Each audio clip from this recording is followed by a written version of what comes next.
business. No hearing times have been broadcast assigned is to now the starting. specific All agenda items, attendees and the are in commission will take listen-only them up mode. in the order they are listed. Discussion and Okay, I'm action gonna call our items may be June taken up at any 24th. time. In accordance with the Commonwealth of Massachusetts Executive Order superseding provisions of the open meeting law, we are conducting this meeting online. The commission welcomes participation in the meeting by the applicants and general public.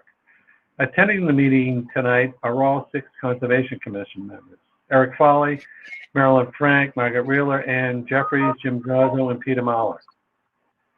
Some are on the line. Carol Gumbart, our conservation planner and assistant planner, will be here. This meeting is being recorded by the Westford Cable Access TV. We respectfully ask that everyone mute their computer microphones and phones when they are not in use to avoid unnecessary noise during the meeting. This is an open meeting, so all panelists who have access to the chat panel, please use only chat for technical issues related to the video conference. The commission will proceed by opening the agenda items, having the applicant or the representative present the project, or if previously open in a public meeting, they will provide a brief summary of the project. The commission and staff will follow with questions, and then we will open up to the public for questions and comments. At this point, if you wish to participate, you will raise your hand and your microphone will be unmuted for you to participate. Due to the limitations of the platform, attendees that are accessing the meeting via the telephone number at the top of the agenda will only be able to listen to the proceedings and will not be able to contribute. Please access the video conference via the link on the agenda, even if you do not have a webcam to participate. Okay, I'm going to take a roll call. Okay, Eric? Here. Jim? I'm here. Margaret? Here. Ann? Here. Marilyn? Here. And Peter. Okay, our first item is an open forum. Do anybody from the commission have anything for open forum? Okay. Nothing there. Carol's still not on, so does anybody from the... Is that you, Carol? Can you hear me on my phone? Yeah. We can hear you. Okay. Well, you're not seeing me. Okay. One thing I want to say at open forum is I wanted to make sure the commission knew that this was Danielle Evans' last time taking minutes for us. She's not doing it after July, starting at the end of this meeting. And anyway, she's done it for years, and I thought maybe you'd want to say thank you to her. Carol? Absolutely. Absolutely. Yes. Yeah. Carol, can you send her a note? Oh, I she'll thought see to it, send her. but she'll be We listening. can. Yeah. I just want to say, I remember the old days when we had to take our own minutes, so. Well, we do That have was another pretty bad. person lined up. Thank you for the effort. Yeah. Yeah, thank you very much. Thank you, Yeah. Danielle. Anything else, Carol? I think the only other thing I wanted to just mention was that this week last week and this week I was dealing with a property owner. There had been a question as to whether there might have been an encroachment onto some common land at Callista Terrace behind or to the side of 5 Callista Terrace. I've done the best I could with plans and trying to determine whether there was any. And using a septic as-built plan and looking at the dimensions on that plan, I think that they are fine. But I just wanted to let you know that that's become a question.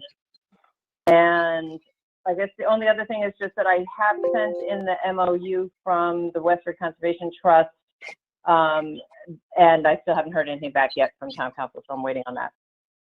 Okay, very good. Okay. Are there any questions from the audience?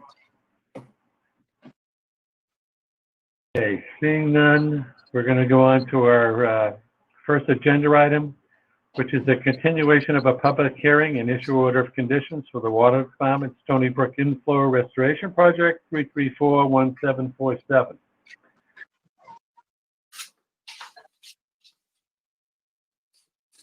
Bob's here. Commission have any comments on these? I didn't have any comments, Peter. No. Peter, Bob, what do you, can I tell you? Bob, are you there? Yeah, he's up on the I board. have, Peter, there was one comment that Bob gave us, if I can just say, and then if there's something more he wants to add. but Okay, we had included the word seasonal in the project description, and also in condition 22, we said all seasonal drawdowns. Because they had filed this order also with Littleton, that was referring to seasonal drawdowns in Littleton or Groton, I forget which. So we were just going to remove the word seasonal from ours and seasonal drawdowns in condition 22. Okay. okay, yep, sounds good. Any other changes from the commission? Nope. Okay,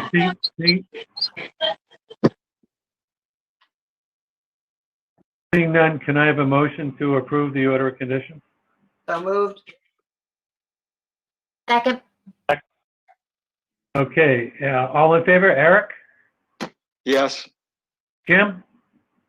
Yes. Margaret? Yes. Ann? Yes. Marilyn? Yes. Peter? Yes. Motion to close the public hearing. So moved. Eric?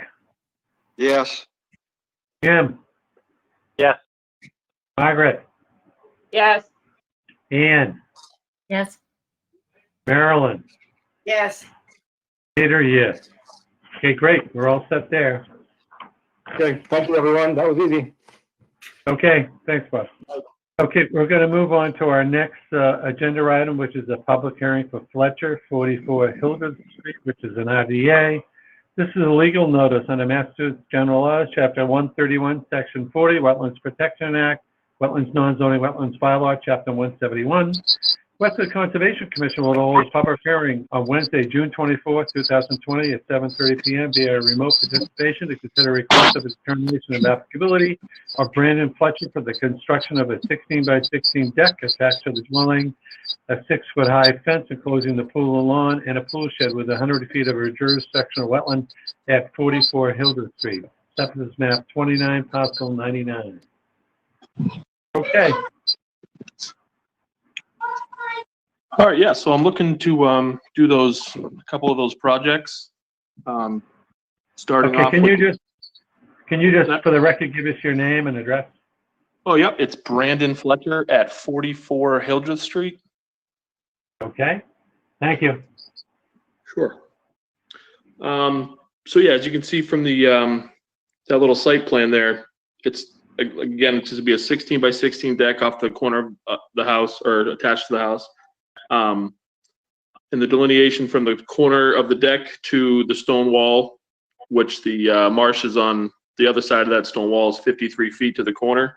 I'm not going to have any additional grading or stairs coming off of the deck. Okay, looks pretty flat. Yeah. Yep. Yeah, so shouldn't need anything additional there, and it'll just be, sonotubes, so it shouldn't be too much excess dirt or anything like that. Okay. Carol, any comments on this? Not on the deck. I thought Margaret had a comment on the fence location because it's closer than our 30 feet. Okay, yeah. So Right on. So I had two Margaret? questions because I had two questions. First, the hand-drawn plan shows the fence in one location, and at the end of the packet, there's a Westford public maps online that shows a different fence configuration. So I was wondering which one was being proposed. the one being, actually oh, sorry. The one being proposed is the one on the plot plan that I have for you guys. The one that's on the GIS map is the existing location of the fence. Okay, so one of the things is we have a requirement that it's a no disturb within 30 feet of the wetlands. So where your fence is only 20 feet from the wetlands, that's closer than we normally allow. Okay. And, just on that side. The other concern I had was where it was showing the fence coming all the way down to the ground. The fenced-in enclosure is open from your driveway.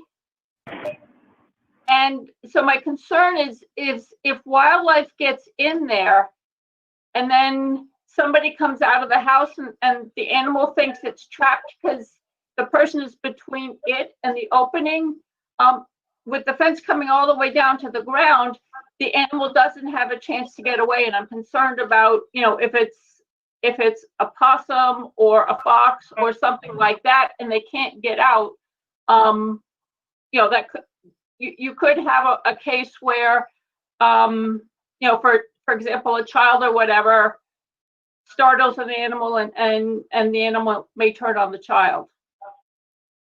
So is there any way to leave room for an animal to get out from underneath the fence? Yeah, I mean, I could, I'm sure I could figure out something, but on this plot plan it should go in front of my driveway and tie into the side of the house. Right, but my concern is, okay, so this plan kind of shows that if something walked up your driveway, they could get into the enclosure. Is that not going to be the case? No, it's not. That was my mistake. I should have had the X's going all the way to the side of the house. So the whole entire thing should be fenced in. That was my mistake. Okay, so if an animal gets in, it should be able to get out the way it came in. Correct. Okay. Well, he can still leave a space between the ground and the bottom of the fence if you want, Myra. He can leave a 6-inch gap there. Yeah, I mean, I think, well, now I'm kind of looking at it a different way, because if there's a gap, then that may be something where the animal comes in. My concern had been, it looked like there was one area that was open that an animal could get in, and then their only way out was to be able to get back to that same location. So I guess, if it's completely enclosed, then that really eliminates what my concern was. Okay. Okay, So yeah. is that how you want to leave it? Yeah, yes, if it's actually going to be fully enclosed, then I no longer have that concern. My only concern is the 30-foot setback. Okay. Well, it's a previously disturbed area. It's already, he's putting it in the lawn already, so I don't see that as a problem. Okay, so that's consistent with what we've required from other projects? Yeah, Peter, I'm thinking that we've had other people stay further back than 20, even in a previously disturbed. Trying to think of one individual, I think we made him take some fencing out. But I know this area is previously disturbed, but it looks like quite a solid fence. Sort of going to what Margaret says, wanting to give an animal the ability to maybe, if it gets in it, to be able to get out of it. But again, I would be a little concerned about the proximity to, a resource area, and us, allowing fences, even if it's previously disturbed, how close are we going to allow folks to come with their fences? Well, and some of it, I think, also is if the fence is set a little bit farther back from the stone wall, you've got a little bit of a wider corridor for whatever is moving through there. Okay, I hadn't thought about that, but that's true. But, between the stone wall and the fence. Yep. So I would just add for you that your bylaw does say the limit of work, on a lot with an existing structure where work's proposed in an artificial surface is 30 feet. So you probably want to be consistent with your bylaw. So move it 10 feet. Is that doable? Yeah, if that's the way to get it done, I can move it Yeah. 10 feet. Move it 10 feet. That answers the issue. Okay. So 30 feet But off. only the have to move that left side also. Yeah, just that side. Right. Yeah. One side. Okay. Is there anything else? Any comments from the audience? No, otherwise it's good. I'm Okay. not seeing any, Peter. Okay, so hearing none, can we issue a negative determination with conditions on the modification? Moved. Second, Okay, all in favor? Eric? yes. Jim? Yes. Margaret? Yes. Ian? Yes. Marilyn? Yes. Peter, can you Peter, see? yes. Because I can't Yes. see myself on there. Okay, Yeah, I can't see myself either. okay. Yeah, not a problem. Okay. Okay, so can I have a motion to close the public hearing? So moved. Second. Second, Eric, yes. Jim, Yes. Margaret, Yes. Ian, Yes. Marilyn, Yes. and Peter, yes. Okay, thank you. Oh, one more thing. I think we missed the pool shed. I guess- There was Yeah, that was one on your more. plan. Yeah. Well, on there, yep. it's inside the fence. Oh, okay. So that's all right. Yeah, so it's good. Okay. Well, and you said it was gonna be more than 50 feet away. Yeah, Correct. yeah, it's fine. Yeah. Yeah, you're good. Oh, all right. Perfect. Sorry. Okay, All right. Well, thank you very much. Thank you. thank you. Bye. Okay, we're going to move on to our next agenda item, which is a public hearing on Kethame. I hope I'm not butchering that too bad. I'm sorry, did 97. we close the public hearing for Fletcher? Yes, we I did. remember. Yep, Good. Okay. yep, we closed the Sorry. public hearing. So we're moving on to public hearing for Kethame, 97.5 Dunstable Road. This is a legal notice under Massachusetts General Law, Chapter 131, Section 40, the Wetlands Protection Act, Wetlands Non-Zoning Wetlands Bylaw, Chapter 171. The Westford Conservation Commission will have a public hearing on Wednesday, June 24th, 2020, at 7:30 p.m. via remote participation on the notice of intent application of James and Jillian Kazmethi for the after-the-fact approval for the replacement of an existing dock, restoration of a beach area, and replenishment of beach sand in and within 100 feet of a resource area at 97.5 Dunstable Road, Assessors Map 75, Lot 15. Okay, welcome. Hi, good evening, everyone. Good evening.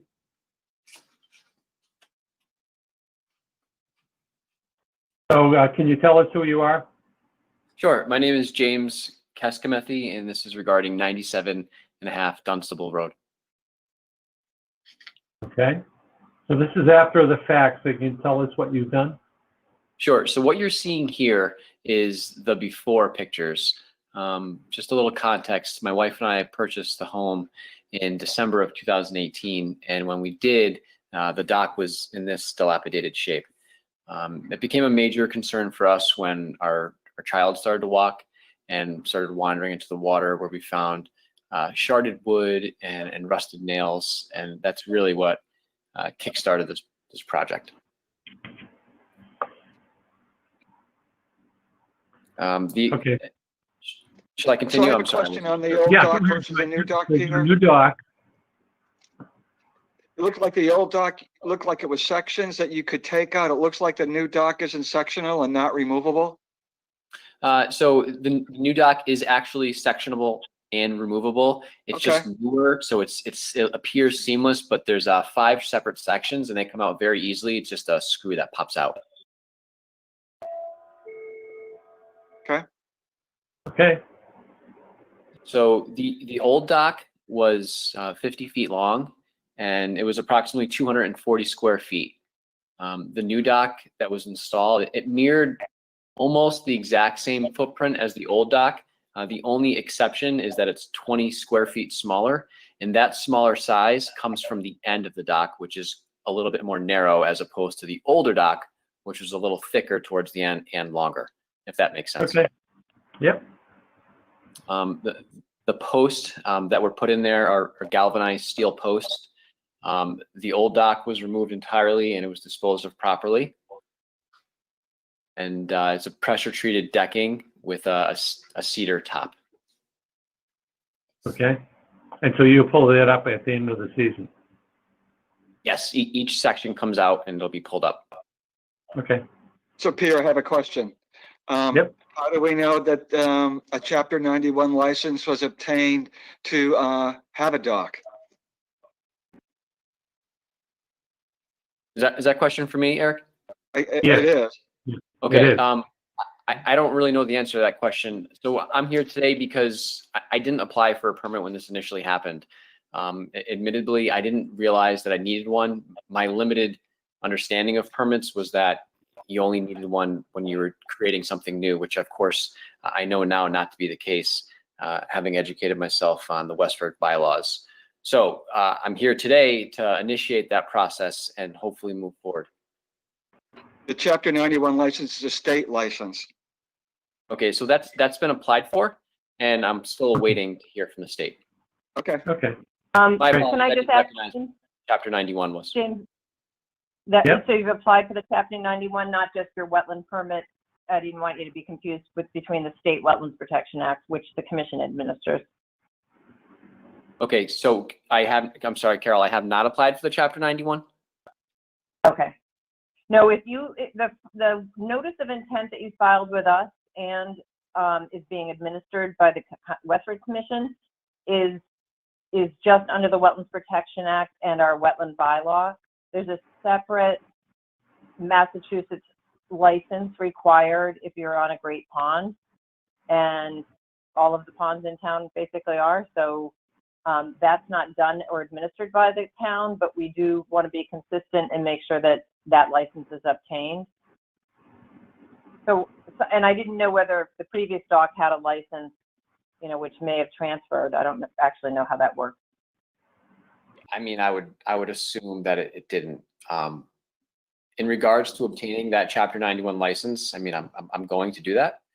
I'll admit that I don't know how to do that, but it's something that I'll figure out as I go. Okay. Okay. I think as part of the process here that before, I mean, we can approve this, but you need to get that Chapter 91 license and give a copy of it to Carol. Right.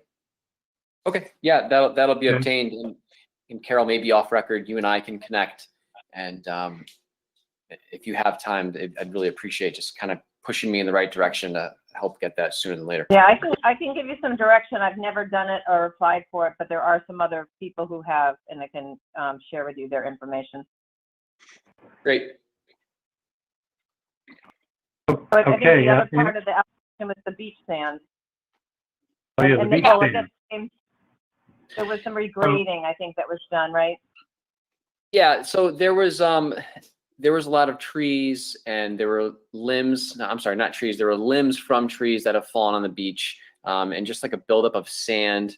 Buildup of leaves, and that was pushed back slightly, and you can see that from the chairs on the photo on the right-hand side.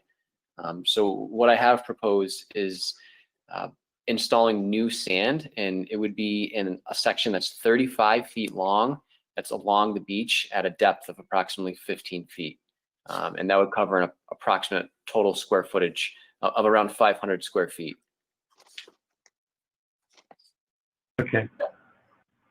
Yeah, I had a question on that. So James, can you tell from looking at the pond adjacent to the beach, has there been a problem with sand being washed into the pond, or is this just, I don't know.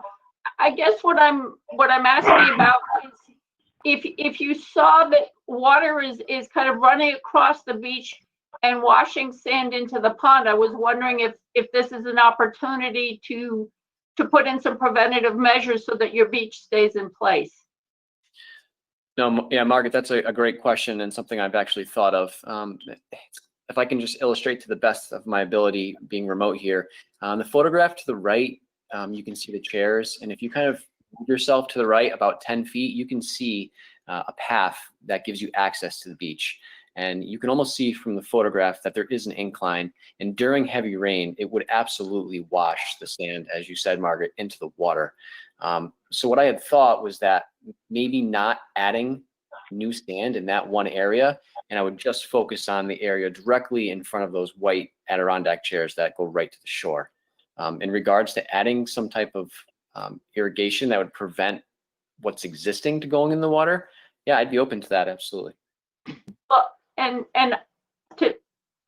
to be honest, I don't have a lot of experience with beaches, and maybe somebody else in the commission, if there's something that could be done, that if there's a channelized flow of water coming onto the beach that then washes the sand into the pond, if something could be done to divert that channelized flow, I think that would achieve what we're looking for, but I don't have a lot of experience with this.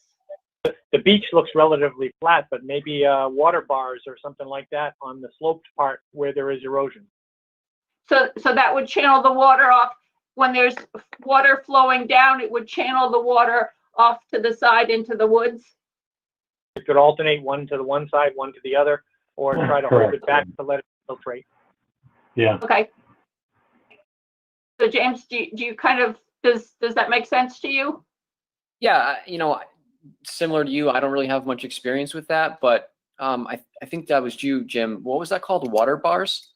Water bars, B-A-R-S. Yeah, it's like you take a 4x4 post or something and lay it down parallel with the shoreline, so that you don't end up with water forming gullies on the way down to the water. It'll hit that barrier, move off to one side, move off to the other side, and have multiple barriers along the way, which slows the flow of water and hopefully improves the infiltration. Okay, So that would be where there's a slope. You would do the water bars on a slope, on the sloped portion? Yeah. No, it would probably be where the erosion's occurring. He wants to put it in the path or the gully or anything that's kind of carrying that flow. That's where it's gaining its energy, right? Coming down that slope. Yeah. Yeah, right So where is the it- trail is hits it- the beach.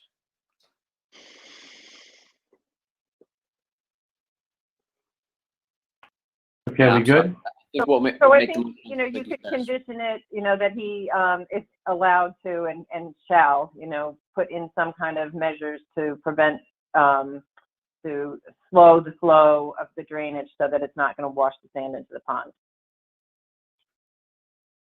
Okay. Any questions yeah. from the audience on this application? So Peter, is this beach nourishment completed? I mean, I'm looking at pictures of before, but is there an after? No, it has not been completed. Okay, That's this before. portion hasn't been done yet. Okay. That's correct. Okay, all right. Peter, I don't I see think, anybody James, from the audience. There was some work with some equipment, which is what got the attention of some neighbors that let us know about the work, right? So Okay, yeah, you were I doing- apologize. Did you do some grading? I can't remember. I wouldn't call it grading. It was just, if you can see behind those Adirondack chairs, that's where there was the buildup of just like debris falling from the trees that was pushed back. And I don't know if you can see it in this photograph, but there is like a small pile of leaves, maybe some loose stones, and a pricker bush that was in there. Now, we have a question from somebody in the audience. I'm trying to find out who it is. Matt, do you have who the question's from? I don't see any questions from the audience. You don't? Okay. All right, so is everybody good on this? So we're gonna issue An order of conditions, but you're still waiting for a file number, so. yeah, we don't have a we'll file to number, right? draft it when Yeah, we get that. yeah. So at the next meeting, we'll issue the order. Yeah, they had to actually, just so you know, the state, the Wetlands Protection Act requires for beach nourishment a $500 fee, a flat fee. Wow. And I Yeah. tried to argue with the DEP that this is a small inland beach, 600 square feet or under, and they Yeah. said it's a flat fee. Oh, is that right? Anyway, Wow. so they owe some money to get their file number, unfortunately. Okay, Yeah, which we mailed Okay. out this morning. Just Okay. for Okay, context. perfect. all right, yeah. I just lost my video. Okay, so can we have a motion to continue this to our next meeting, which is, actually I didn't look, July 8th? July 8th? July 8th. So Can moved. I have a motion to that effect? So moved. Second. All in favor? Eric? Yes. Margaret? Yes. Jim? Yes. Ann? Yes. Marilyn? Yes. And Peter, yes. Okay. We're good. Okay, we're going to move on to our next agenda item, which is a public hearing for GMH Realty LLC, 124 Main Street. This is a legal notice under Massachusetts General Law, Chapter 131, Section 40, Wetlands Protection Act, the Wetlands Non-Zoning Wetlands Bylaw, Chapter 171. The Westford Conservation Commission will hold a public hearing on Wednesday, June 24th, 2020 at 7:30 p.m. by remote participation on the abbreviated notice of resource area delineation application of Michael Smith, GMH Realty LLC, for a determination of wetlands resource areas located at 124 Main Street in an unnumbered lot. This is map 27, parcel 132, map 27, 133. Okay. Hi, good evening. Matt Waterman with Land Tech Consultants here representing GMH Realty and Michael Smith. I'm sure most of you are familiar with this property, the former RM Hicks property, Habitat for Humanity offices recently. It's 124 Main Street. It's in between the two Kersey Circle entrances across the street from the Fairview Cemetery. It's a 9.64 acre parcel. It has roughly 1,200 feet of frontage. The plan that's on your screen was submitted to the planning board recently to subdivide the property into 6 A&R lots. We're here tonight just to discuss the resource areas. We filed an NRED, as Peter mentioned, to document and verify the wetland resource areas on the property for all the lots, the one lot, the original Hicks property. There's multiple dwellings, multiple uses on site as today. I'm sure most of you are familiar. It did have a residence on site. There was offices for the RM Hicks property. And then there was also horse stables, riding ring, and pasture that surrounded the structures. Soils on site, we did do soil testing. There was sandy soils. It's a Hinkley loamy sand. The soil testing confirmed that with perk rates of greater than 2 minutes per inch. There was several testing done on each of the lots that are shown on this plan. Resource areas that we're requesting to be confirmed are there's 2 specifically. There's bordering vegetated wetland. It runs along the north side of the plan or the rear side of the property on the back side of the fence. It's about just over 1,000 feet of delineation. We submitted soil data sheets, which was done by Norse Environmental. They flagged the wetlands in February of 2019. We did a site walk with Carol last week and Norse Environmental Services on June 17th. Most of the wetland was confirmed. We've got some adjustments and some flags that had to get rehanged and a small area that was added. So we will be updating the plan to show those changes. And actually, we have a site walk scheduled for tomorrow morning to confirm the rehang flags. The second resource area that we're documenting is an unnamed brook that runs behind. It runs in between this property and Douglas Road, which, as you know, is part of the Kersey Circle development. It's a road that connects the two sides of Kersey Circle. It's shown on the GIS as perennial.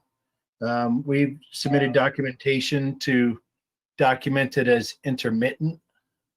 That includes doing the stream stats with the USGS, which I'm sure most of you are familiar with, but I'll go through them quickly. That the stream stats, you're documenting the size of the watershed and the flow rate for your point that you're analyzing.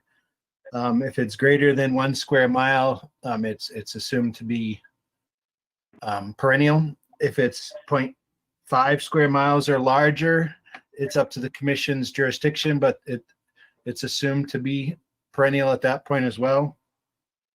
And then if you're less than a half a square mile, then that's what we've documented, and you're less than 0.01 CFS, then it's assumed to be, or it's indicative that it's intermittent. So our stream stats, it was 0.06 square miles and 0.001 CFS. We also provided stream photos during a non-drought period last fall from September 27th to October 6th. We updated those photos yesterday with Carol. When I submitted the application, I just provided one photo for each day, and we'd actually taken 4 to 8 photos on each day. So I uploaded and just provided an updated Appendix B that shows all the photos. We submitted a video that was taken on September 27th.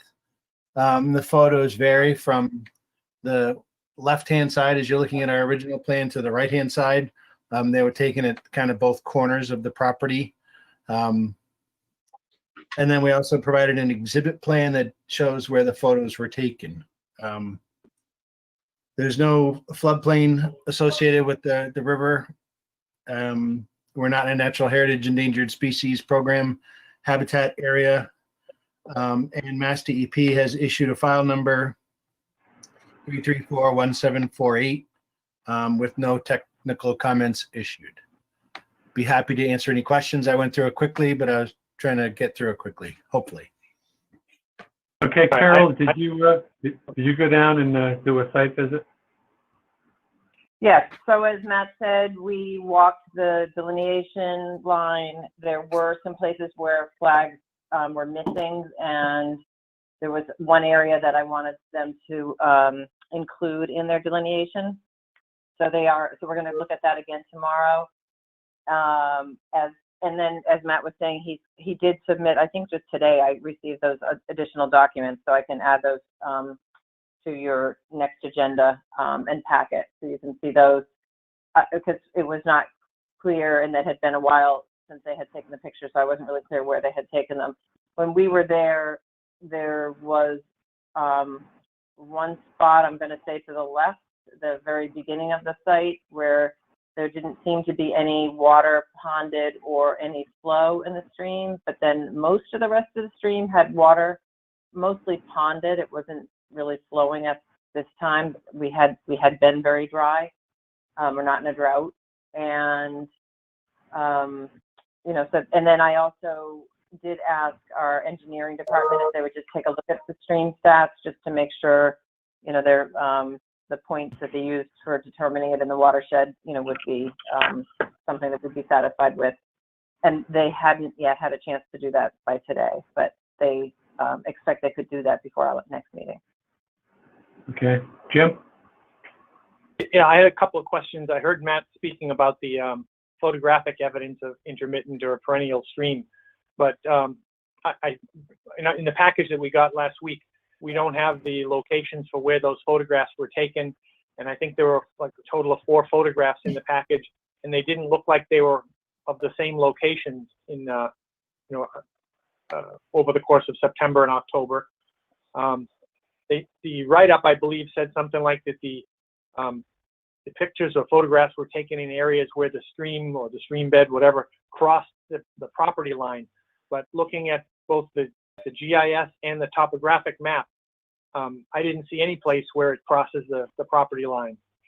And lastly, we have, I don't know if Matt's aware of this, but we received a letter from a resident of Douglas Road indicating that I think it was 51 years they've been living on Douglas Road, and they don't ever recall having the stream dry completely.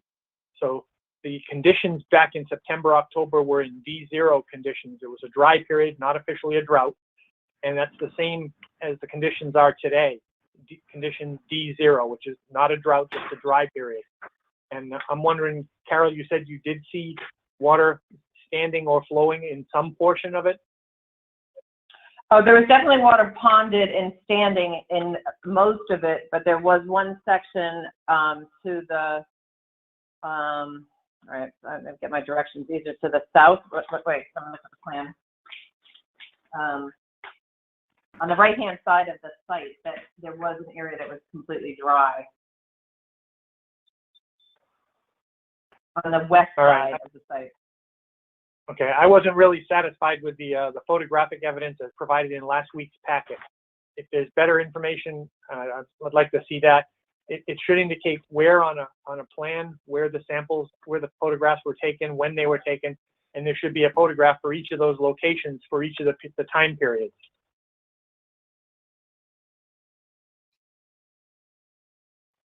Hi, Matt Are you Waterman. hearing that?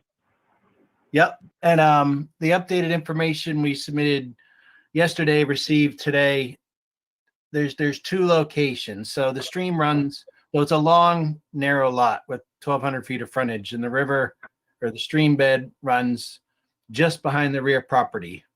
So if you picture the stream coming in on the left-hand side, running parallel with Main Street behind the property, and then exiting on the right-hand side, when we reference the two corners of the property, it was just generally discussed that the stream behind the back left corner of the property where it enters, and the corner in the back right corner, and in the photos you can see a bound on each corner that was taken in one of the photos that documents the back left corner or the west side, or the back right corner, the east side. The updated information that was submitted today references one of those 2 points in all of the photos. There's 8 photos for each day. I think one day has 6 photos, and it's documented either the west side, and it shows a picture of that granite bound in one of the photos, or it's the east side, and it's actually, I believe, a concrete bound. The video was taken on the east side, and that was submitted to Carol this morning. I didn't know how to submit that, but I'm sure we can email that around to people or have it available. Yeah, I can put that in the packet. And so there's the 2 locations. It was either that back left corner or the back right corner. The stream does not cross the property line, but if you were to just picture the stream coming in from the left and exiting on the right, that's why we referenced it as, the property lines, the easterly and the westerly property lines, even though the stream never comes onto the property. Okay. The request, I think it said where it crosses the line is where the samples were taken, and I couldn't see any place. No, it does not cross the line, but it's figuratively speaking, I think it's, and I think when you see the additional photos, you'll see some consistency between, I think there's 4 days of photos, and they're spread out between September 27th and October 6th. And I think the first day is the west side, the middle 2 days is the east side, and then the final day we went back to the west side. So you will have four days of each spot that you're proposing to provide evidence, right? That's what you need. You have to have 4 days, right? 4 days. I think the photos, we don't have 4 days in one spot. We have 4 days at 2 different locations on the stream. I think we were just trying to document it and be as inclusive as possible. We weren't trying to not. I went through the CMR, and I maybe my reading is wrong, but I thought you needed 4 days within the 1 year period for any location that you're presenting as photographic evidence. I think so. Did I read Yeah, it that's correct, correct. guys? Okay. And since we do have a neighbor there, especially that's been there for 49 years or something like that, I want to make sure if we're saying it's dry, if it was dry during a D0 drought period or dryness period, that we really have pictures that show that. And they don't have 49 years of showing it being wet, but it's just the fact that they've lived with it in their backyard for that long and have never seen it dry. I want to make sure if we went out there last fall, or if you went out there last fall and had photographs taken and it was dry, I want to make sure we show 4 days of dryness in that stream bed. Jim, you want to see it in the same location. Right. Yeah, and I'm not trying to be dodgy. We were just trying to show both ends of the stream, and we weren't documenting one versus the other to be elusive. I mean, we'd be happy to go back out there and start taking some more pictures.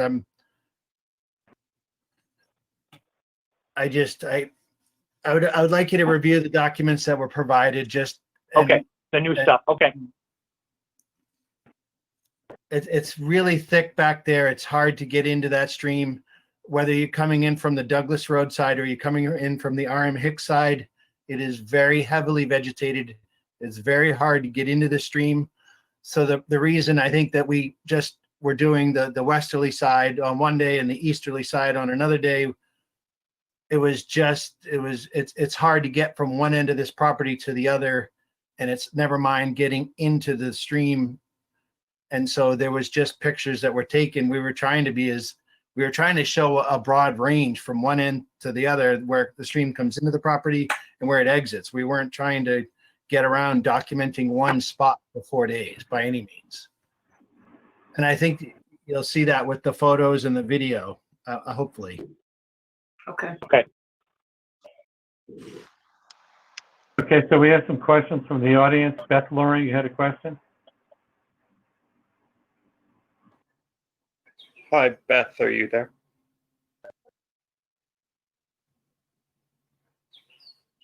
Beth? Miss Loring? No. No, Beth? Nan Walsh, I know you should be there. I know you had a question, a comment.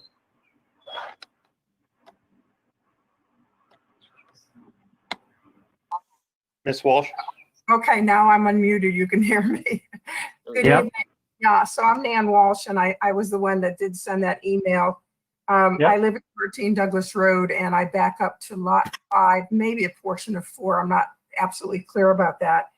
But I respectfully disagree with the attempt of this builder to try to reclassify and kind of wonder, curious, what his rationale is, why he wants to reclassify this. Is it to have just a 100-foot buffer instead of 200-foot?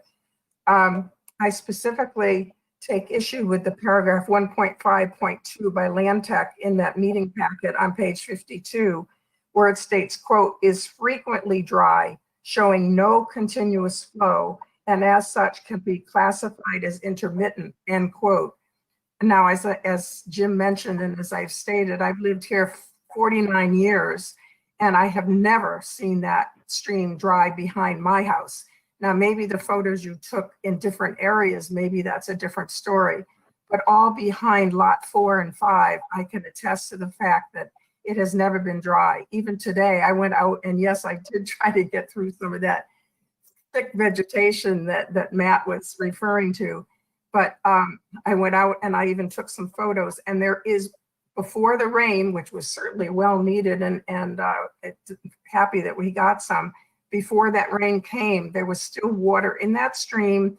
Yes, it was a trickle, but all across the back of my property, there is water, and not as much as other times. When we first moved in, there was so much water that we had to keep it from overflowing its sides and being swampy land. So just so you know, from my lay, I guess, viewpoint, this stream has never been dry in all those 49 years. So I'm asking that the stream not be reclassified, that I'm concerned about putting in a septic system with only a 100-foot buffer. Okay. We hear your comments. I think that's it. I mean, Beth Loring had a comment. You guys probably can't see it. I'll just read her comment. I have resided at 5 Kersey Circle for 25 years. In my experience, the stream is perennial. This is important to us because it makes a difference in terms of the offset. So, Peter, there's another hand raised as well from Jennifer Pizzella. Okay, Jennifer, are you there? And Jen. Okay, so hey guys, I have some questions. One of which is, we looked up this the stream or river on the USGS, and its designation of this actually doesn't show it run all the way to the corners of this property. So some of these pictures might actually have been taken in areas where it isn't considered the beginning of the RFA or the beginning of the river. So I see it in the Land Tech document that it looks like they're actually designating it as all throughout the entire property. but that isn't the case, not at least from USGS. So one corner is not currently designated RFA on the USGS surveys. And I'm afraid that some of the pictures are taken in that corner. Okay, well, we'll have, Carol's going to be reviewing this along with the town engineer. So we're going to be continuing this to our next meeting. And in the meantime, we'll get some feedback from their inspection. I had another question. Yep. Okay, so the other question I have is, in the packet, some of the calculations state that it was based on extrapolation that with unknown error. So what exactly does that mean?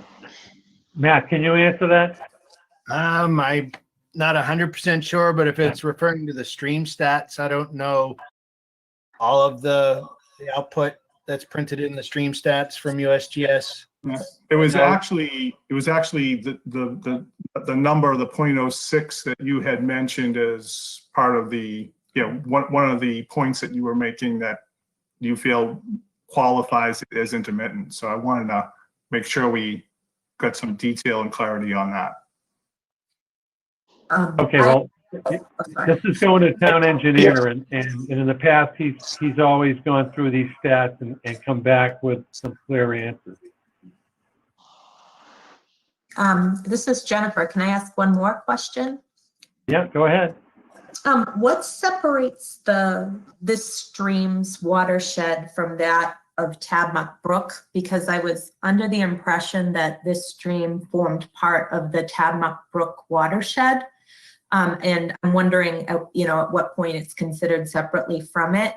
I'm also concerned about the downstream effects of adding a total of 35 bedrooms worth of septic systems within what was an RFA, or is right now an RFA, and the downstream effects not only on Tabmuck Brook, but ultimately on the Merrimack River, which is a drinking water supply.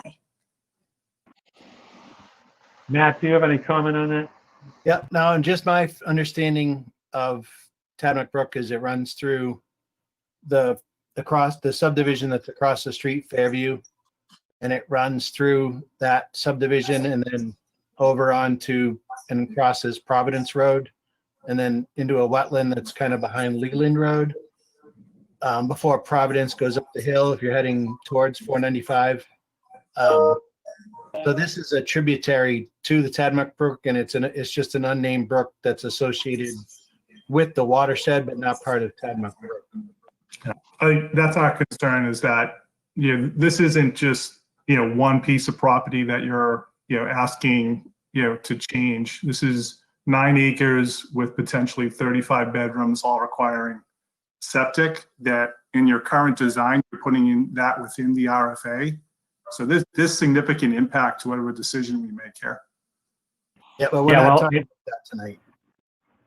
Once again, this is going to go to town engineer. Town engineer is going to review all the calculations. He's going to come back at our next meeting, hopefully, with information. And all I can say is we'll have to wait then. And we'll confirm the size of the watershed for sure. Okay. Thank you. Yep. Carol, do you have any other comments?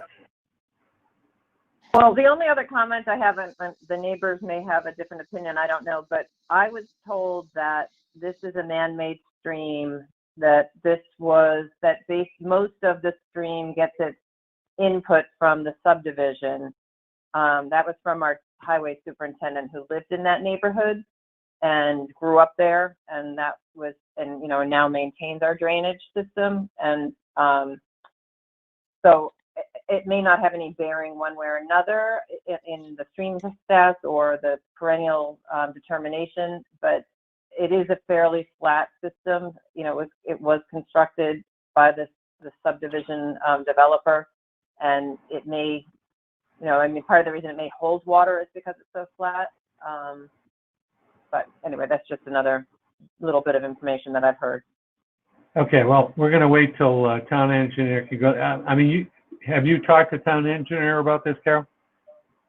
Yeah, I sent them the information, and I told them that after last week when we went out and we weren't able to finish the delineation review yet, I told them it Yeah. probably wouldn't be continued if they didn't have time to get it to me for today, you know, that they Okay. could have a little more time. So, All right. that their expectation is that I'd get to it before then. Okay, so do we want to continue this to July 8th or the following meeting? Probably the following meeting? I would prefer July 8th. I think we can get some good information by then. Okay. Is that all right with you, Carol? Yeah, if they haven't had a chance, then obviously we'd have to continue it again. Yeah, okay. All right, so can I have a motion to move this public hearing to July 8th of 2020? So moved. Second. All in favor, Eric, Yes. Marilyn, Yes. Margaret? Jim? Yes. Ian? Yes. And Peter, yes. Okay, thank you, Matt. Thank you very much. Okay. Okay, we're going to move on to our next agenda item, which is a continuation of a public hearing for the Westford Tennis Center for Littleton Road. Is anybody here for this? Yes, Mr. Chairman, Douglas DeShane. Doug? It won't let me turn my webcam on. It says that all of the webcam limit is reached, so you won't have the benefit of my smiling face, but Okay. I hope you can hear me. Yep, we can. Well, good evening. For the record, Douglas DeShane, representing the applicant. I know that I have Matt Hammer, our engineer, as well as Mike and Michael Sheehan, the applicants here on the line as well. You'll recall when we last met, we went through a very defined listing of work the commission wanted completed before you would consider issuing us 2 certificates of compliance for older orders of conditions that are outstanding. You'll recall that what sort of precipitated all of this was we had filed for an addition and sought to re-permit the completion of the infill areas that we've discussed at length. And then it was determined that we had these outstanding orders that needed to be resolved before the commission would consider either of those requests, although I do believe we have a very good feeling on the commission's position with respect to the addition. And also, you'll recall, we did discuss that the commission was willing to consider the re-permitting of the infill areas where they were previously permitted, the foundations are in and whatnot. But what I'd like to focus on is the work that we were required to do. I'm very happy to report that although it took us 2 weeks longer than we had anticipated due to issues with contractors, the following items have been completed, and I believe Carol has been given all of the data to show that. And I do also think Carol had done a quick review of some of these things. So we did in fact plant 6 maple trees along the Chelmsford Westford line. Those were deficient relative to one of the orders. They had been planted some number of years ago, but did not survive. So we have planted 6 new maple trees along that property line. We had the catch basins cleaned out and power washed and essentially cleaned. And we've provided receipts for that and photographs. My clients went in and, as instructed, removed all of the debris and other trash and things that has accumulated in the wetland and buffer areas. That was done by hand, and I believe you'll find that those wetland areas are clean and there is no longer any debris in them. And my clients are continuing to keep an eye on that and make sure nothing else goes in there. They also did what I think was a great job of cleaning up the site overall. They removed 2 storage trailers that were parked out back. There was a plow truck. There were construction materials from the additions and work that had been done over the years. And so that area has now been cleaned out, and all of that stuff has been removed from the site and from buffers to the extent they were within a buffer. There were 2 erosion areas located to the back and side of the building. We have presented in pictures showing that we utilized matting and soil to reestablish that area and to vegetate it. And I think it's in very good shape in terms of stability. And again, you've got pictures of that. And then the last thing, and quite frankly, the reason we weren't unable to meet with you at your last meeting was, you'll recall, there was a request to construct a 300-foot long infiltration trench along the side of the building so as to collect all of the roof drainage and allow it to infiltrate. And quite frankly, the lack of a good infiltration trench was the source of the 2 erosion areas, because the water was flowing from the side of the building down the slope into the wetland. So we did, in fact, finish that. The infiltration trench has been installed, and it appears to be operating great. We don't see any water coming out of it that's creating any kind of additional erosion problems. So, and again, pictures of that were presented. So I do believe, and certainly I will hear from Carol, I do believe my clients have been able to finally complete all of that work, and we hope to the satisfaction of the commission, such that you would be in a position to issue the certificates of compliance. Okay, Carol? Yes, so I did do a site visit on Monday, and there was just a little bit of work that was left to be done, some cleanup of the debris, the soil that had come out of the infiltration trench. They did provide photographs of that being removed today. They also today provided me with their, as Doug said, with the photo of the catch basin being cleaned and their invoice, as well as the jute netting over the erosion area on the west side of the site. So I do think that the work has been completed. I didn't see anything showing, well, I did get a picture actually again showing that all the rest of the debris had been removed, just one small pile of stone trench in case they needed any additional stone. So that meets the requirements of the enforcement order. Good, okay.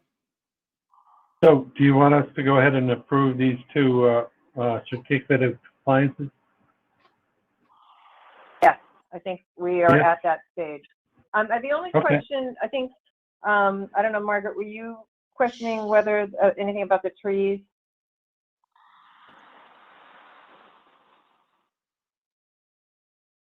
Yes, as I was wondering, it's normally our practice to have trees and things that are planted monitored for 1 or 2 growing seasons. And I was wondering if that was appropriate in this case as well. You know, just, I mean, we've lost these trees once before. Does it make sense to get a report on them for, you know, a year or so to make sure that they've actually, you know, they've actually taken? So, I mean, you could amend the enforcement order just to ask for those reports, noting that everything else was completed, if you wanted to do something like that. Sure. Doesn't need to really be a report, you know, just a letter stating that, you know, the trees have survived or what have you. All right, and so what's the situation if they don't survive? It replants. Want them? Replant. Okay. So We're what happy I usually to accept that condition, that in a year from now and then a year from then, we will issue you a report and hopefully some photos showing the trees are surviving, and if not, they will be replaced. That's fine. Okay. So we'll attach that to the certificate of compliance? Sure.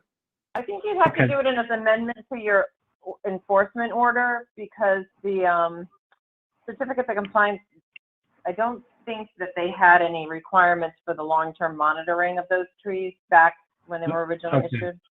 When it was issued? Okay, so we'll add that to the enforcement order. So then we can approve these 2 certificates of compliance at 4 Littleton Road, 334-172 and 334-789. Can I have a motion to that effect? So move.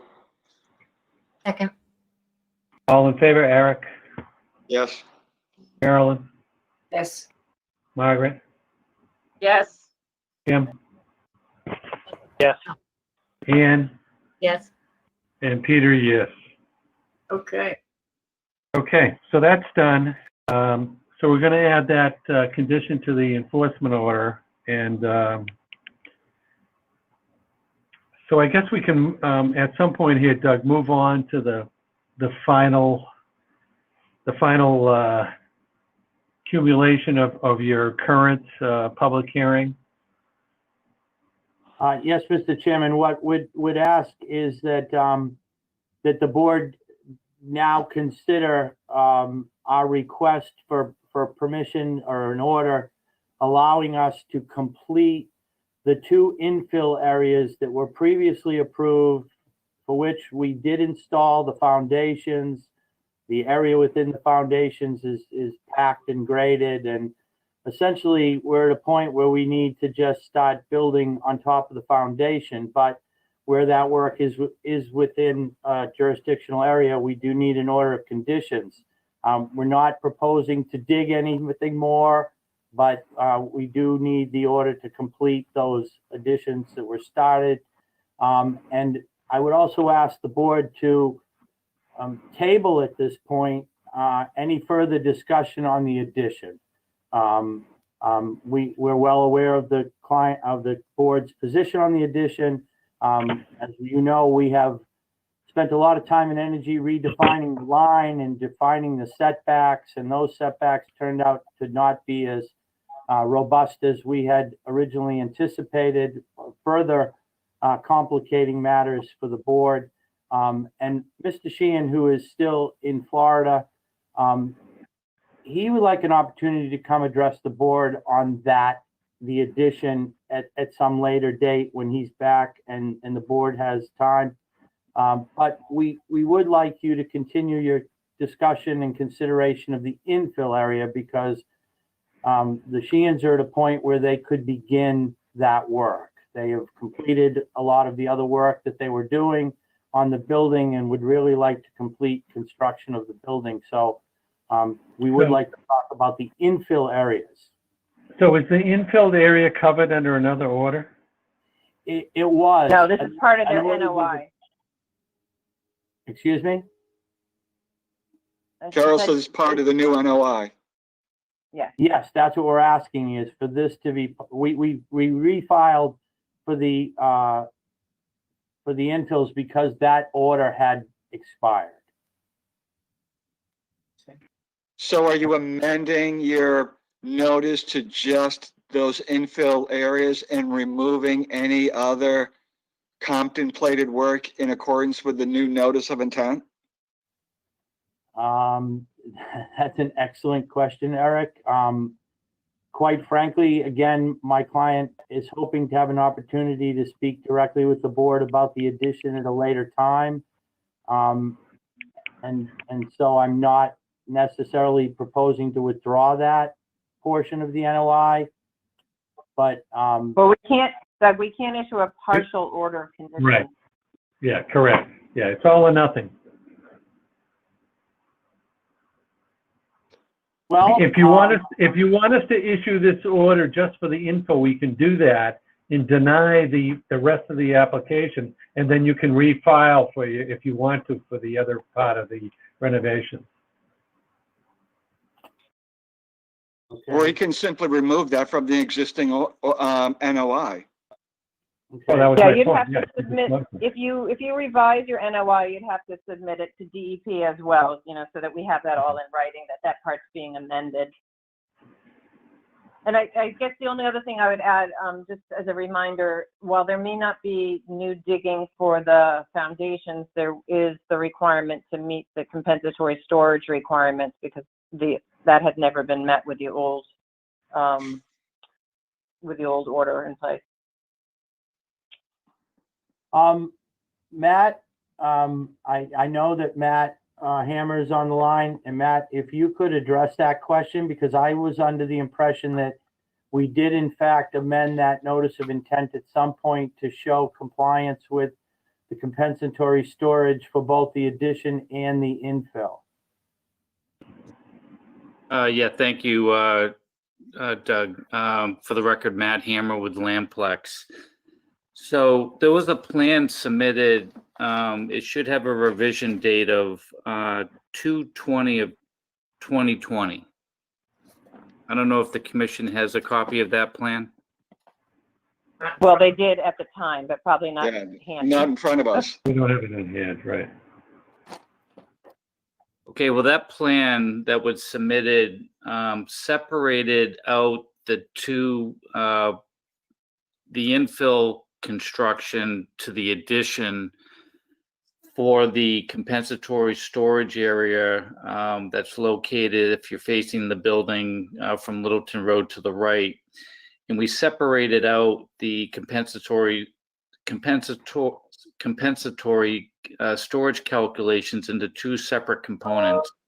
One was for the infill for the building, and the other was for the addition. So that plan depicts a filling of 750 cubic feet,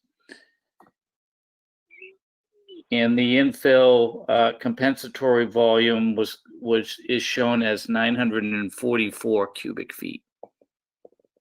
And Right, those, so I think that was my point, Matt, is that you were proposing to provide compensatory storage for the infill area still. yes, that's correct, Carol. Yep. Okay. Mr. Chairman, I was able to just contact my client, and he is amenable to us withdrawing the addition request portion of the notice of intent, if the commission would then be willing to consider the infill area only under that notice. We'd prefer you not deny that part. I'll withdraw that part, or I can tell you now we'll withdraw that part. So however the commission wants us to handle it, but again, my client's focus is now on the infill area, and so we do want to move forward in any way to facilitate that. So we, again, certainly willing to withdraw the portion of the notice of intent addressing the addition. So Peter, Okay, Carol, how do you want to do this? yeah. Matt Yeah, Hammer. I think if Doug can submit that in writing that they're withdrawing that portion of or revising their notice of intent to eliminate that portion of the work, then I can give you guidance if you need it on sending it to DEP to make sure that they get that as well. And Okay. then I would want to just have the town engineers take a quick look at the compensatory calculations to make sure that they're satisfied. Okay, that sounds good. So Doug, we'll continue this to July 8th. And you'll get that information to Carol, and she'll get it to DEP, and hopefully we'll have town engineering take a look at it. And am I safe to sort of assume that should I do all this revisions and we notify DEP, and then we'll have the compensatory stuff reviewed by town engineer, if that is in fact verified, are there any other issues or concerns the board would have with the infill that I should be addressing or working on or providing you other information? I know we've spent a lot of time on it, but, so I'm not asking you, well, I'm just asking, is there anything else I should be doing? Anything from the other board members? Yeah, go ahead. Well, my only comment or question was going to be does Matt Hammer or any other engineer you have for this addition is the roof run up going to tie into the new infiltration system you've just put in around the building, or is the roof going to be anything different that would set it in any other way that we need to protect it for the infill area? Yeah, are we talking Matt Hammer with Lamplex. Hi, Carol. Yeah, so Carol, as you recall, we were going to we put a pipe into that infiltration trench on the rear of the building to accommodate a roof drain. So what I would suggest is what I'll do is show that installed infiltration trench, show that the roof leader that'll capture the water from the valleys that are created from the slopes of the roof that come to that infill area roof line to go into that infiltration trench. And then what I'll do, just to clarify or clean up the plan, I'll just simply, and correct me if I'm wrong on this, Doug, but I'll take out the addition for right now, and then we can add that back in later. Yeah, we'll refile anew if that's what Mike ultimately does. But yes, we're going to remove the addition stuff from the plan for you as part of our modification. Right, so I'll update a plan, Carol, that'll simply show the infill area, the roof leader that'll go into that installed infiltration trench, and I'll just leave the compensatory storage that's just for the infill enclosure. Okay, and another, I guess another thought I just have, since you're asking, Doug's asking, is there anything else that you can think of? I know you just put in a septic system not that long ago. Was that size for your new structure as well? This new infill area? Well, this infill area is simply, well, I guess I can't speak to that, but I believe it's not going to increase flows to that system. Okay, I'm just thinking again, if for some reason you needed to do something different, you know, before we close this up. And if again, it may not impact us. I know the other septic didn't, but if you had to increase it, it could. All right, we'll follow up on that, Carol, and hopefully it won't require any changes. But if it turns out it does, we'll make sure we make them. Okay, so and then if we are continuing it, Peter, to the 8th, we would need to have all that addition or the revisions and so forth by July 1st. It's gonna be tough. Yeah, that's gonna be tough. What? Matt? Yes, you want to put this off to the second meeting in July? Matt, can we get this done for the July 1st, to the board by July 1st? Yeah, I can get the information to the board by July 1st, and then I'll directly send a copy of all that over to Paul Sterrett and Jeremy Downs just to expedite that as well. Okay. Okay, usually they like it to come from us. So just Matt, why don't you copy me on that and just say, Carol, as discussed tonight, you know, I'm trying to expedite it. I can't promise their time where we're going into holidays. Yeah, that's true too. That July 4th weekend, immediately afterwards. Yeah. But they typically do take things electronically from us, but I'll most certainly CC you, give you all the hard copies, and if engineering can't complete their review in time by the 8th, then we'll just have to address that at that time. Yeah, then we'll have to continue it. Okay, so can I have a motion to continue this to July 8th, our July 8th meeting? So moved. Second. Okay, Eric, all in favor? Eric? Yes. Marilyn? Yes. Margaret? Tim? Yes. Ann? Yes. And Peter, yes. Okay, thanks, guys. Thank you very much for your time. Have a nice evening. Yep, thank you, everyone. Take care, Doug. Okay, we're going to move on to our next continuation of a public hearing for Franklin 31 Bridge Street. Chris, you there? I'm here. Hey, Chris. Hello, gentlemen and ladies. Okay, so you want to fill us in on what's happened since the last meeting? We've cleaned up some more stuff, limitations of the, I've been doing most of the work, and due to money issues with the, foregoing of rent from people, I haven't been able to get as much done as I'd like. But I did clean up a bunch of bricks that were strewn about. We got rid of some more railroad ties that got hauled away. And we've got some more tires that we're going to put together and try to get a list of, to culminate them all and get them hauled out like we did the last batch. Because the last batch we, back in, I think it was March or April, we got rid of about 180 tires. Where they came from, I don't know. But like I said, we've got some big truck tires and things we've pulled out. Those are going to be, we're trying to get them together. We got a bunch of stuff that I have not caught up with the paving company yet. They've been out before I get there in the morning and I leave before they get back in. I haven't caught up with the owner as to find out exactly where he wants his asphalt or gravel storage. It's pretty much stayed the same in the same areas as before. There has been very little asphalt. There's been no asphalt dumping in the by the water tank. We still have a pile of debris that we pulled out that we need to have hauled away.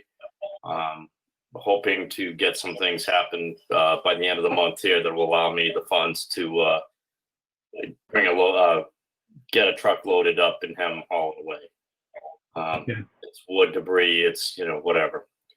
And we've got to get in the next couple weeks. Hopefully the end of the month, I'll have enough funding available to put in some either Jersey barriers or the bricks out by the water tank, water tower area to be able to back infill there. In the rest, Chris, go ahead, Carol. well, I was just gonna say, I think you need to put together your plan. You can't just put them out there until we've approved it and given you the permit. All right, then I will. Well, I don't know where. I haven't caught up with the asphalt company, who is the biggest user of that area. For I know, but storage of I just material. wanted to make sure you knew not to put out the stuff until we've approved the plan. Oh no. Okay, then I won't put anything down on the ground until you approve where it goes. Right. I think you talked about it at the last meeting. You were going to provide us with the plan. Is there any way you can get in touch with them and schedule a time to figure that out? Because if you're just trying to catch them. Yeah, I absolutely have to. So I will set something up for the weekend. Hopefully, Sunday mornings he's usually around. So I'm hopefully been trying to catch him over the last week and a half last week and a half or two, and I have not had any success. But I've almost been knocked out by the heat, so it's been pretty brutal. And we'll get things hopefully finished up shortly. I'm hopefully coming into money by the end of the month, which is keep my fingers crossed. I'll be able to get a lot of these things I've been working on completed, because pretty much everything's been able to have to so far. I've been doing without a lot of financial wherewithal. Okay, so at least we want to see the plan, Chris, by our next meeting on July 8th, okay? Can So I? it's real Well, important I'm we get supposed this to in. be at the Cape that week. Yep. Can I do it the week out of your July, whatever the next meeting in July? It will be July 22nd. So Okay. we really need to get the plan then. So. Okay, I'll have that done by then. Can All right. I also ask, did you get anywhere with DEP for getting a file number and making sure they No. got your plan? I will get that also done. I was supposed to give you a call, and I totally spaced on that for finding out, getting the proper address. I have the plan set to go, color copies, etc. I just I'll be in the office all day tomorrow if you want to try me. I will. You'll be, if you don't. Yeah, I'll be at the filter business in the morning, so I will give you a call first thing. And if you don't hear from me by 10, give me a call down there, and I will be out at 10 for a site visit, but I'll be in most of the rest of the day. All right, so I will. What I'll do is I'll try to give you a call around 9 to get that squared away. All right. Okay. All right, Perfect. Chris. Thank you. Okay, so can I have a motion to continue this to to July 22nd? So move. September sounds fine. Yeah, I bet. All right, all in favor, Eric, Yes. Marilyn, Yes. Margaret, Yes. Jim, Yes. Ann, Yes. and Peter, yes. Great. Okay, we're going to move on to our next agenda item, which is the continuation of a public hearing for Bergeron, 65 Powers Road. They have requested to continue the hearing without discussion to July 8th. Can I have a motion to that effect? So move. Second. All in favor, Eric, Yes. Marilyn, Yes. Margaret, Yes. Jim, Yes. Ann? Yes. And Peter, yes. Okay, I know we have an Eagle Scout waiting here, so why don't we take the Eagle Scout project next? Please. Is Noah there for the Eagle Scout project? Yes, I am. I'm here. Okay, great. Why don't you just introduce yourself and tell us about your project? So hello, my name is Noah Bernstein. I am a Life Scout in Troop 195, chartered by the St. Catherine's Church. I'm working on completing the requirements for my Eagle Scout badge by the end of this summer. One of the requirements needed to earn the rank is to successfully plan and manage a service project of benefit to the community. So for my project, I chose to build a kayak and canoe launch on the Stony Brook off of River Street. I chose this project because I enjoy kayaking in the lakes around Westford and would really like to make the site a lot more easily accessible and convenient. So as you can see on this first slide, along the street, I would like to clear back the overgrown shrubs on both sides of the existing birch tree, which is in the middle of the picture. I would also like to lay wood chips in the new parking area to prevent grass and weeds from growing up. Also, there's currently a large granite boulder sitting on the side of the path, which I would like to move to the center of the path to block vehicles from traveling down it towards the water. If you could please go to the next slide. Oh, thank you. So along the path, I would like to fill in and level out the ruts that have been caused by vehicle traffic to make it easier to walk in and transport kayaks and canoes along the path. I would also build a wooden sign to be placed on the path asking visitors to please hand carry watercraft beyond that point. So at the water's edge, as you can see in the picture on the left, there's currently a mix of logs and plywood acting as a bridge over muddy ground. I would like to build a 10 to 12 foot wooden boardwalk connecting connecting the path and a new dock to launch kayaks and canoes. I would also clear back the thorns and brush on both sides of the boardwalk so people don't get hurt. Finally, I would like to build a fixed permanent U-shaped dock, which allows for visitors to place the kayak or canoe in between the two docks to make it easier to enter and exit the watercraft. In this picture, you can see just a quick little drawing of a kayak being placed in between the two docks. If you could go to the next slide, please. I understand that there may be permits and additional approvals necessary to complete the project. And I welcome any questions that you have on how my project can best enhance the area. So Noah, how are those docks going to be anchored? So I was thinking of using either metal or wood poles to have it sit permanently in the water. So there's no need for maintenance in the winter to take it out. Okay. Can I ask about that? What about frost heaving? So or ice heaving, I should say, not frost. Yeah, so I haven't came up with a specific dimensions and plan yet. So my plan would be after, or if I get approval from the Conservation Commission, then would be to come up with a specific plan to then present to my troop. Okay. Is everyone in agreement that this is a good project and that he's going to have to file an NOI for this? So. Right. Yeah. Well, and Peter probably will need a Chapter 91 waterway license, not from us, but from the state. Yeah, from the state. Yeah. Okay. Okay. Everybody in agreement? It's a nice project for us. Yeah. Yes. Okay. So a motion to approve him going forward with it. So moved. Eric? Yes. Favor, Eric? Yes. Marilyn? Yes. Margaret? Yes. Jim? Yes. Ian? Yes. And Peter, yes.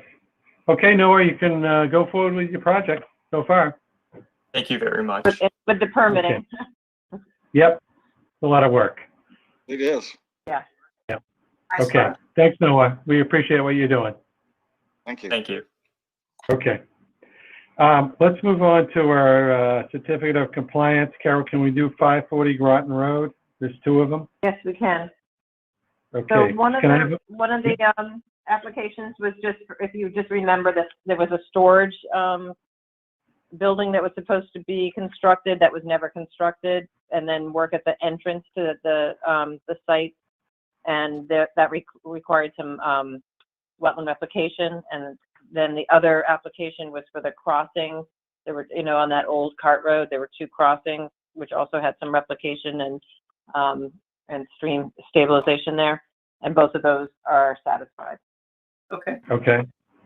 So can I have a motion to approve certificate of compliance at 540 Groton Road, 334-1558 and 334-1620? So moved. Second. All in favor, Eric, Yes. Marilyn, Yes. Margaret, Yes. Jim, Yes. Ann, Yes. and Peter, yes. And the last one, Carol, Tenazar? I don't know if, is it, Matt, is anybody on for this one? Because we do have an update from Steve Erickson that he sent in writing. I think, Steve was that in your Erickson packet? is Steve, you there? in the audience if we want to go to him. Steve, yeah. Steve, can you hear us? I am here. Yes. Okay, so what's the latest at 334 Groton Road? They have removed the concrete slab. They removed the shed. Everything looks pretty good. They hydro-seeded everything. Stuff is growing right now, and everything looks pretty good. So I think they're in full compliance with the order of conditions. So didn't we have a question on the utility pole? Wasn't there a utility pole? No, there was actually a 3-foot or 4-foot post outside with an electrical connection to it. And the contractor actually removed that as well. But Oh, it was okay.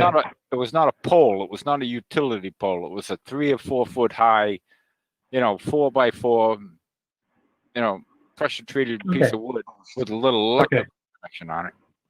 All right, so it's been removed. It has been removed. Okay, so Carol, do you think we're all set on this? I think so. I know Margaret's been going by pretty regularly. Margaret, did you have any other feeling? I mean, I think it's not stabilized. I think that was maybe your concern.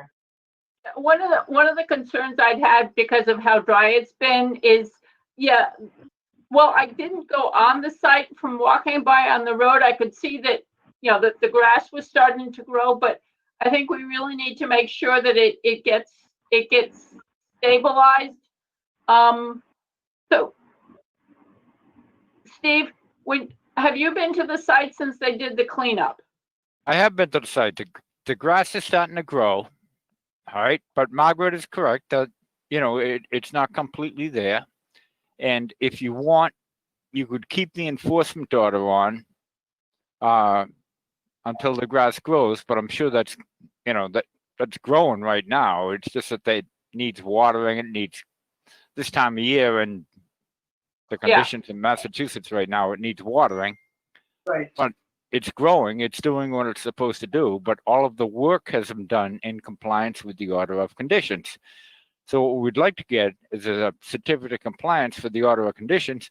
If you want to maintain the enforcement order for the growing of the grass, I don't really have a problem with that until the grass is grown, and then they can get a return to Seems compliance. reasonable. That's fair enough. They can get a return to compliance in a month from now when the grass is fully grown. Okay. Okay.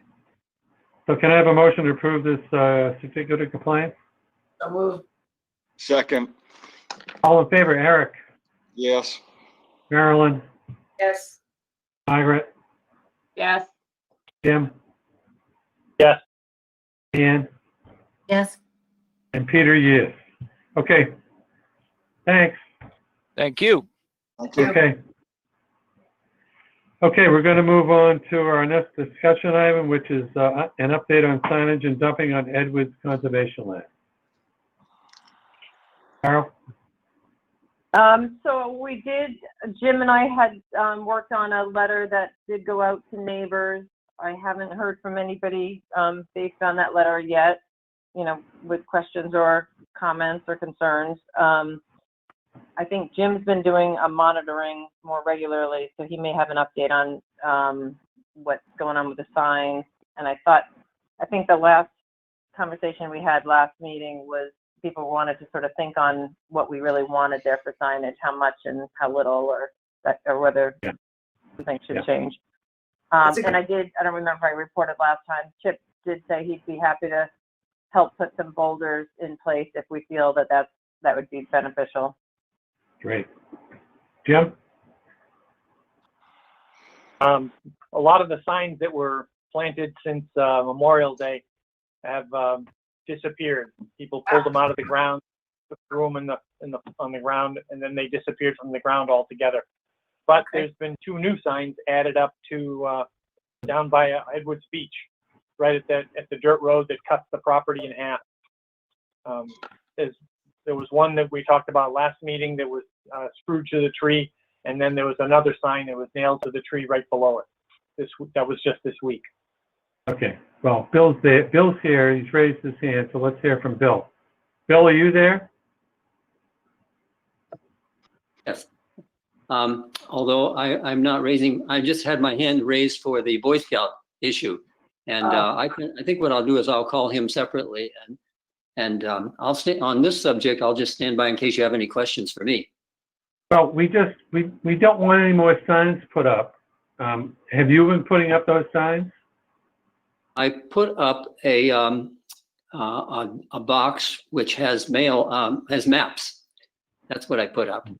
And then actually, I did put above that a copy of the map, because the first time I put that up, they took all the maps, all 10, and then took the one that was intended as a sort of an illustration.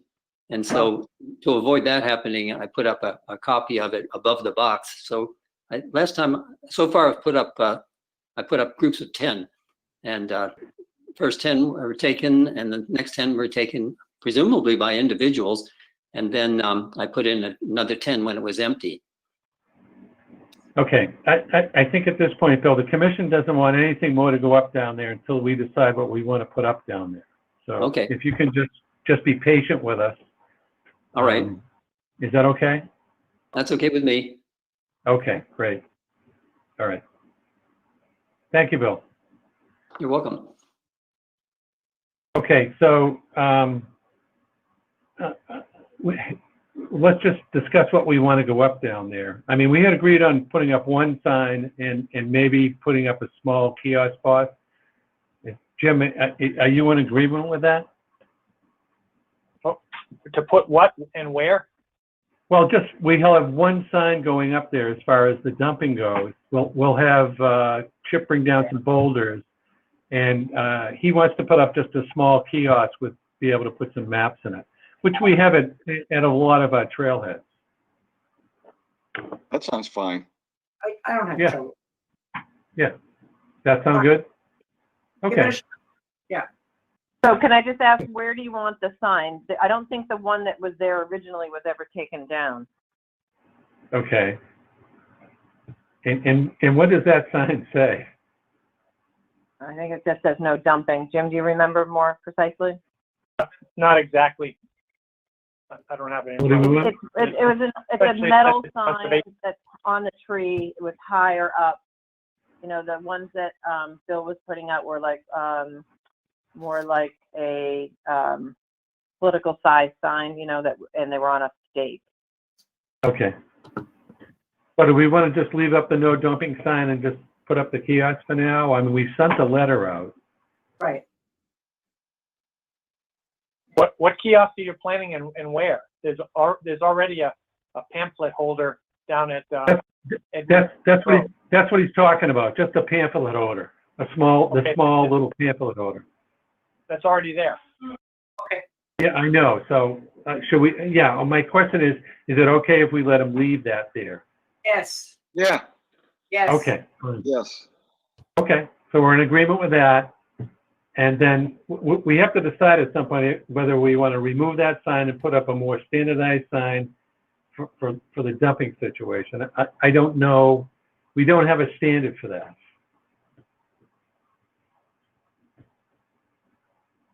Yeah, I mean, we Carol? had a bunch of signs that we put, you know, in the Kennedy, Neshoba Brook Conservation Area. I'd have to see what we even have left. We may have a couple. We don't have a huge source of signs. And in fact, Bill, if you're still on there, do you still have signs? Because I don't have those signs that you were putting up. Can you hear me? Yeah. Yes, I do. And I will just add this, that I had put up over years now a sign on Edwards Road. It says no dumping and please help to keep this area in attractive conditions. And also a sign like that right across from Edwards Beach. And a third one at the end of that other street. I forget the name, sort of on the just farthest away from Edwards Beach. So my point here is that there were three of those. There are three of those now, and I put those up over many years. Now the ones that I think you're inquiring about, Carol, I do have more of those. Yes. Okay. So what? Go on, Carol. Well, my point was just going to be, I think, you know, you shouldn't just be putting them out randomly unless we sort of know that you're doing that, just because it doesn't have the contact information on it. So people can't make any further inquiry about it if they have a question. That I thought that was originally, we were going to work on that before they went out, but then they went out anyway. So Bill, just promise us you won't put up any more signs. We need to discuss what we want to be on the standard sign for information. So I think between now and the next meeting, I'll talk with Carol, you can talk with Carol, and we'll come up with a standard wording that we want on the signs from now on.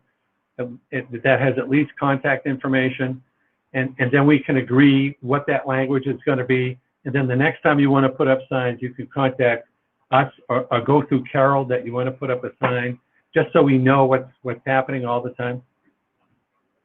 That sounds reasonable. I would like to correct one thing that was said wrong.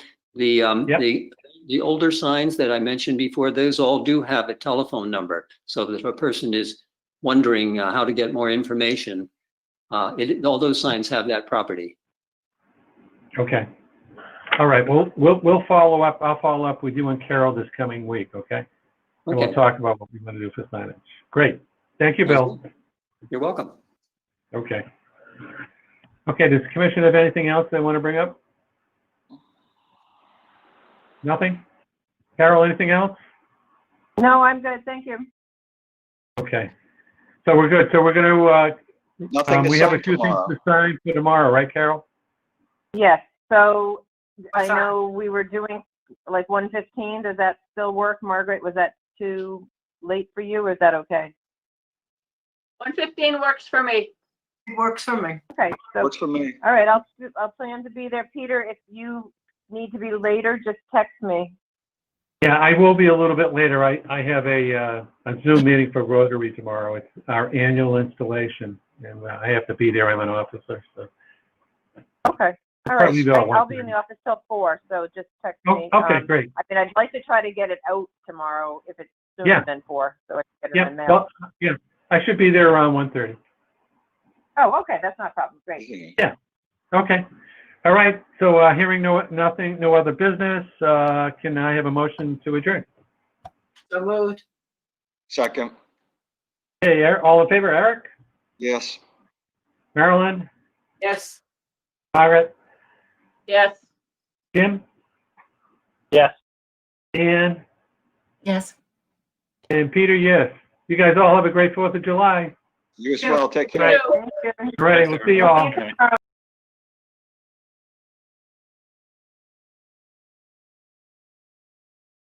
Yes. Margaret? Yes. Jim? Yes. Ann? Yes. And Peter, yes. You guys all have a great 4th of July. You as well. Take care. All right. We'll see you all.